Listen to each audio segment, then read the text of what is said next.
vous allez bien.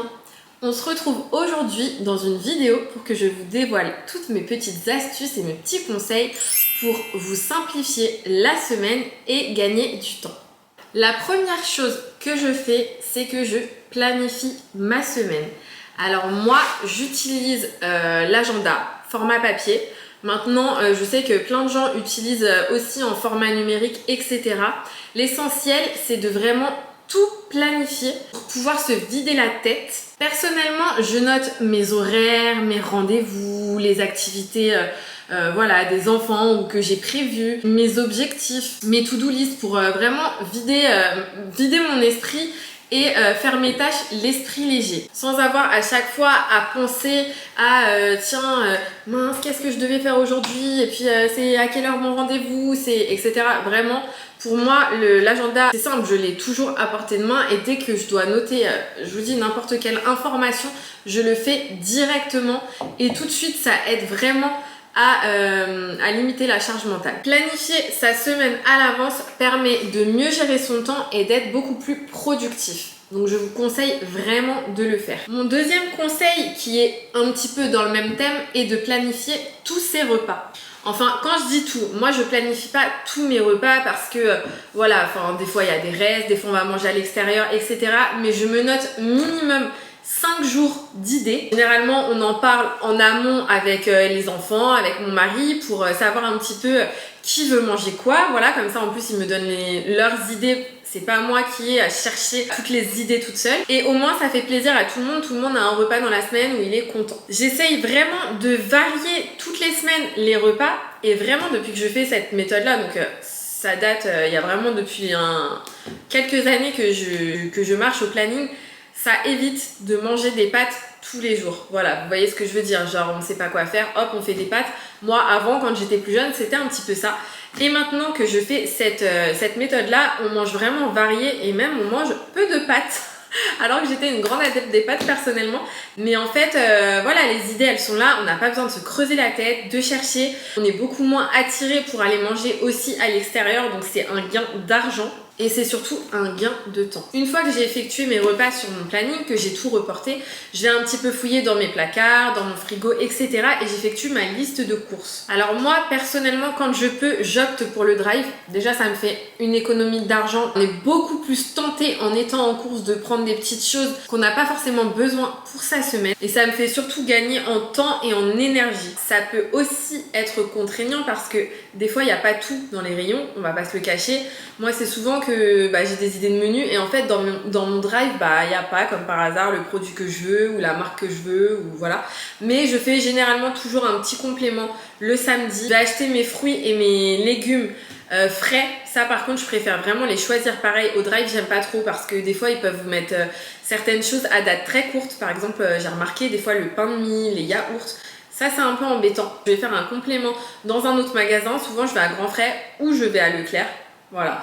Et je fais mon complément là-bas de ce que j'ai pas trouvé. Mais le fait d'avoir fait déjà le plus gros par un drive, ça me fait vraiment gagner énormément de temps. Troisième astuce pour ne pas se prendre la tête, le meal prep. Vous trouverez plein de vidéos sur cette chaîne de meal prep, d'idées meal prep. Pouvoir préparer vraiment 2-3 jours de repas, on gagne vraiment un temps fou. On a une grosse vaisselle ou à lancer un lave-vaisselle vraiment en une fois. La cuisine est sale en une fois. Et après, c'est l'idéal. On est tranquille pendant quelques jours. Le soir, pas besoin de se prendre la tête. On a juste à sortir notre repas, à réchauffer. On est beaucoup moins dans le speed et beaucoup plus disponible pour les enfants. Donc ça, déjà, ça apaise, on va dire, les soirées qui parfois peuvent être un peu speed dans les cris, dans les machins.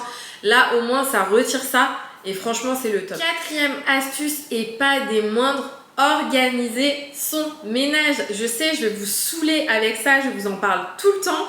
Pareil, en barre d'infos, je vous mets ma vidéo sur mon organisation de ménage, mais je vous en parle tout le temps parce que clairement pour moi ça a été la révélation. Alors je sais que c'est pas forcément adaptable à tout mode de vie, qu'il y a des gens qui travaillent beaucoup, etc. Donc là je parle vraiment pour les gens qui peuvent le mettre en place, évidemment. Et le secret c'est d'en faire un petit peu tous les jours. Vous vous dites aujourd'hui je m'occupe de telle pièce. Ça peut être une toute petite pièce si c'est une journée où vous n'avez pas beaucoup de temps, du style les toilettes, par exemple, voilà, nettoyer les toilettes, ça prend pas beaucoup de temps, mais ça vous retirera quand même ça à faire le week-end. Donc voilà ce que je vous conseille, de toujours en faire un petit peu tous les jours et aussi ranger toujours derrière soi.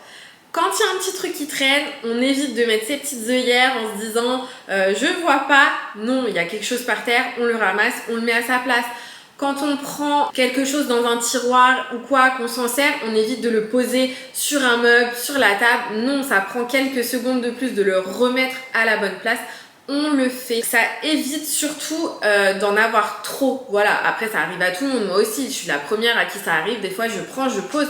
Et en fait, le problème, c'est que sur ça, on va poser autre chose, puis on va poser autre chose, puis autre chose, puis autre chose. Et puis après, on se retrouve avec un meuble, voilà, avec plein de trucs qu'on n'a pas rangés. Alors que si on aurait pris quelques secondes de plus pour le remettre à la bonne place, on n'aurait pas cette pile à ranger à la fin de la semaine. Je ne sais pas si vous connaissez la règle des 2 minutes. Moi, c'est ce que je me dis. Est-ce que la tâche là que tu as à faire, ça te prend plus ou moins que 2 minutes? Si ça prend plus que 2 minutes, ok, on n'a pas le temps, on peut la repousser.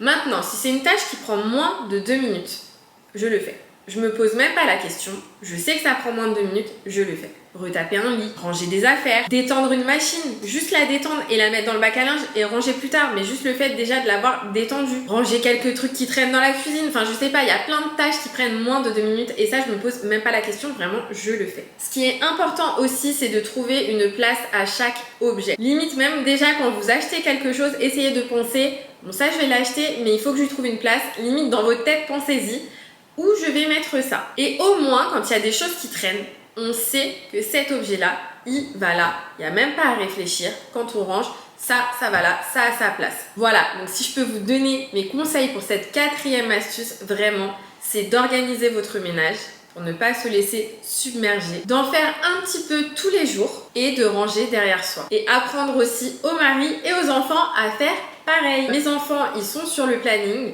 Et ils savent que par exemple le mercredi, donc ça peut arriver si un mercredi, admettons, on n'est pas là de la journée, je ne vais pas leur dire bah si on va rester à la maison pour faire ça, mais on remet ça au week-end, admettons.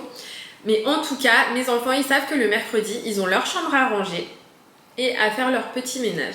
Donc on met toute la famille à contribution et je vous assure que vous gagnerez beaucoup de temps. Passons à la 5e astuce qui est pour moi de sortir toutes les affaires de mes enfants et moi-même pour le lendemain. Je gagne un temps fou à ne pas avoir à me creuser la tête le lendemain matin devant l'armoire à qu'est-ce qu'ils vont mettre, qu'est-ce que je vais mettre. Je sors la veille, je vais dans les armoires, je prépare le panier des enfants, je regarde la météo et je sors nos affaires en fonction. Le soir, je leur fais toujours leur petit bac de pyjama. Donc ils ont des petits paniers où je mets leur pyjama à l'intérieur. Et une fois qu'ils sont lavés, ils s'habillent, mettent leur pyjama, leurs sous-vêtements, etc. Je prends ces bacs et je leur mets leurs vêtements pour le lendemain dedans. Comme ça, eux ne se posent même pas la question non plus. Dès qu'ils se lèvent, ils s'habillent. 6e astuce, ça va être un truc ultra rapide mais qui fait gagner du temps, c'est de programmer vos machines.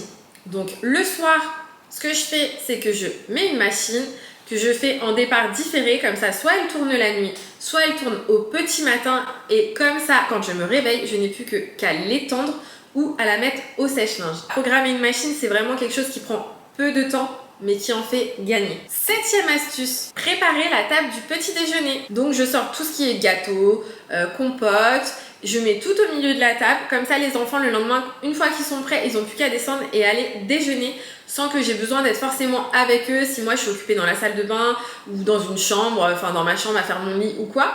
Au moins ils peuvent descendre, ils sont autonomes. Et la dernière astuce est que je prépare aussi leur sac pour le lendemain.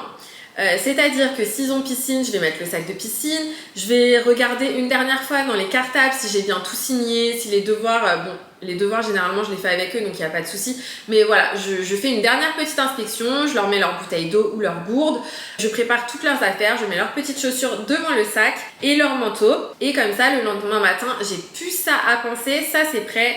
Moi je travaille de la maison mais avant je travaillais pas de la maison, pareil je préparais mon sac, ma bouteille d'eau etc pour partir au boulot. Au moins le matin, souvent on est dans le brouillard etc, c'est speed avec les enfants, voilà, au moins tout est prêt. Eh bien écoutez, j'espère que toutes ces petites astuces et conseils qui voilà sont des choses assez simples à mettre en place vous aideront à vous simplifier la vie, simplifier votre semaine.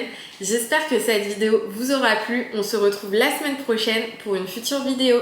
Bye!